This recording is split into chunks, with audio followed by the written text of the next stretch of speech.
Indian education system या फिर इसे इंडियन एजुकेशन ट्रैप भी कहा जा सकता है और इस ट्रैप में फंसकर लाखों युवा अपना भविष्य बर्बाद करते हैं। इस एजुकेशन सिस्टम में हमें बचपन से ये बताया जाता है कि बेटा जितने ज़्यादा तुम्हारे मार्क्स होंगे उतने ही तुम्हारी सफलता के चांसेस भी बढ़ जाएंगे।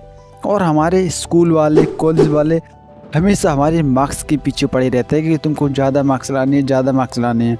यहाँ तक कि हमारे घर के पेरेंट्स भी हमसे ये भी कहते हैं कि अगर तुम्हारे 80% आए तो तुम्हें मनचाही साइकिल दिलाई जाएगी, 90% आए तो तुम्हें मनचाहा फ़ोन दिलाया जाएगा और ऐसे कई तरह के गिफ्ट्स देने का वादा करते हैं। लेकिन इस सबसे होता क्या है? इस सबसे बच्चा लालच में आकर चीज़ों को समझने की बजाय रटना शुरू कर देता है, क्योंकि उसके सामने एक टारगेट होता है, उसको 80% या 90% से ऊपर लाने ही हैं, वरना उनको वो सारी चीज़ें नहीं मिलेंगी जो उनको देने का वादा किया गया है। और इस तरीके से बच्चे बन जाते हैं एक रट्टू तोता।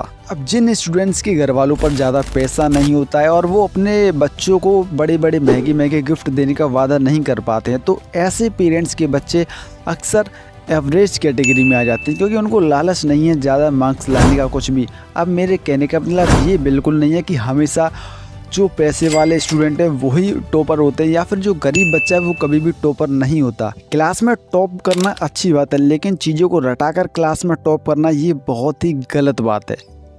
हर क्लास में हमेशा 3 तरह के स्टूडेंट्स होते हैं जो बहुत ज़्यादा पढ़ाई करते हैं, जिनके हमेशा अच्छे नंबर आते हैं वो आते हैं टॉपर की कैटेगरी में, और जिनके एवरेज नंबर आते हैं उनको हम कहते हैं एवरेज स्टूडेंट्स।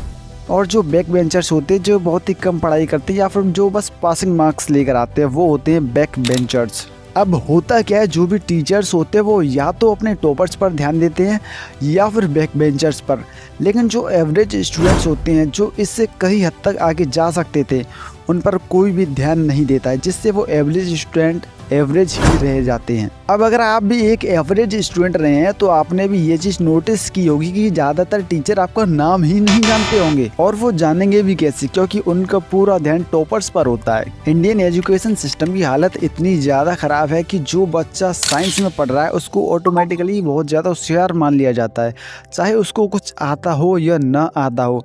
ये मान लिया जाता है कि इसको साइंस में एडमिशन मिला है तो ये बच्चा पहले से ही बहुत ज़्यादा होशियार होगा। वहीं दूसरी तरफ आती है आर्ट्स स्ट्रीम, और अगर आपने गलती से भी आर्ट्स स्ट्रीम ले ली तो समाज की नज़र में आप एक ख़राब स्टूडेंट हैं।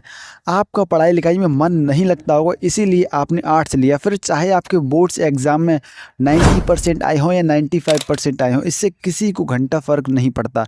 सब आपको यही समझेंगे कि ये एक नाकारा स्टूडेंट है। बाकी आप बेशक एक ब्रिलियंट स्टूडेंट हो, लेकिन अगर आपने आर्ट्स ली है तो आप एक नाकारा स्टूडेंट ही माने जाएंगे। और जो स्टूडेंट इस सारे प्रेशर को झेलते हुए इंडियन एजुकेशन सिस्टम से लड़ते हुए आगे आ जाते हैं तो वो अनएम्प्लॉयड रह जाते हैं, उनको उनकी एजुकेशन के हिसाब से रोज़गार ही नहीं मिलता।